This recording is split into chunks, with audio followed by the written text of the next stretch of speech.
Two people buy the exact same thing during 11/11. One posts 12 Instagram stories, unboxing videos, discount screenshots. Can't believe I got this. The other? Complete silence. No post, no story, not even a subtle flex. But here's what most people miss. The silent one isn't shy. They're doing something psychologically smarter. And by the end of this video, you'll know exactly what that is. Every year, 11/11 turns shopping into performance. Feeds flood with hauls, tags, discount codes, proof of the win. It's not just buying anymore. It's social currency. But then there's this other group. They scroll, they plan, they check out. Orders arrive. They're happy.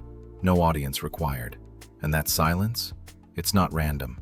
It's one of three psychological patterns. Let's decode them. Type 1. The emotionally independent. These people don't need applause to feel good. When they hit complete order, the joy is already done. No likes needed. No validation required.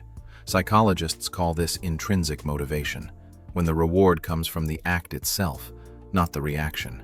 Here's what it looks like. They buy a jacket they've been eyeing for months. It arrives.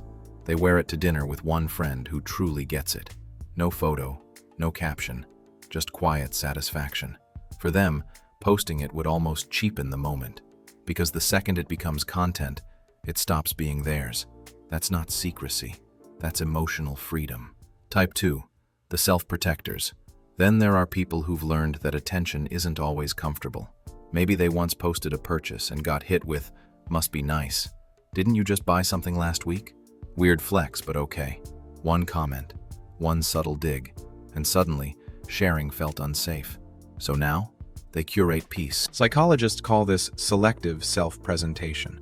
We all decide how much of ourselves we give to the world. Their mindset is simple.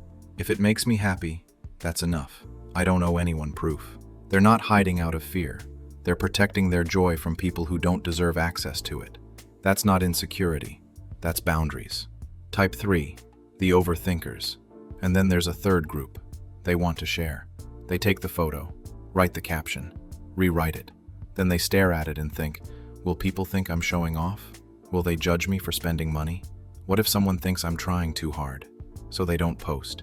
Psychologists call this the spotlight effect. We think people notice us way more than they actually do. In reality, most people are too busy scrolling to care. But the fear of being misunderstood, that's enough to make them retreat. Here's the irony. Their silence isn't confidence. It's caution wrapped in anxiety, trying to be perceived the right way. Pause for a second. 3 types. 3 completely different inner worlds. Some are grounded, some are guarded, some are gentle with themselves. But they all share one thing. Their relationship with validation is deeply personal. And honestly, that tells you everything about how they move through life. Now here's where it gets interesting. Every time you post something and get likes, your brain releases dopamine, the same chemical that made shopping feel rewarding in the first place. It's a double hit. You bought something. Dopamine. People liked it. More dopamine. But here's the problem. The moment you need those likes to feel good about the purchase, you've outsourced your happiness. And the people who don't post, they've taken it back. They've built what psychologists call emotional autonomy, the ability to feel satisfied without an audience. That's not missing out on attention. That's protecting the purity of satisfaction. We live in a world that equates visibility with value. If it's not posted, did it even happen? If nobody saw it, was it real? But people who don't post are quietly rewriting that rule. They're proving that some joys don't belong on display, that peace feels better than performance, that real confidence doesn't need a comment section. Because when you stop performing happiness, you start actually feeling it. No comparison, no judgment, no waiting for strangers to tell you that you made a good choice.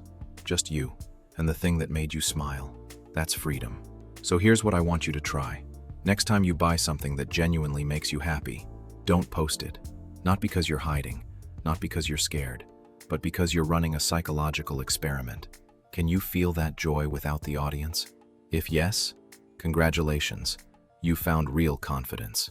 If no, that's not a failure, that's data, and now you know what part of you is still looking for approval. So tell me, are you the type who shares the joy, or the type who keeps it sacred? Drop a comment. I'm genuinely curious which side you're on. And if this made you rethink how you show up online, hit subscribe, because we're just getting started.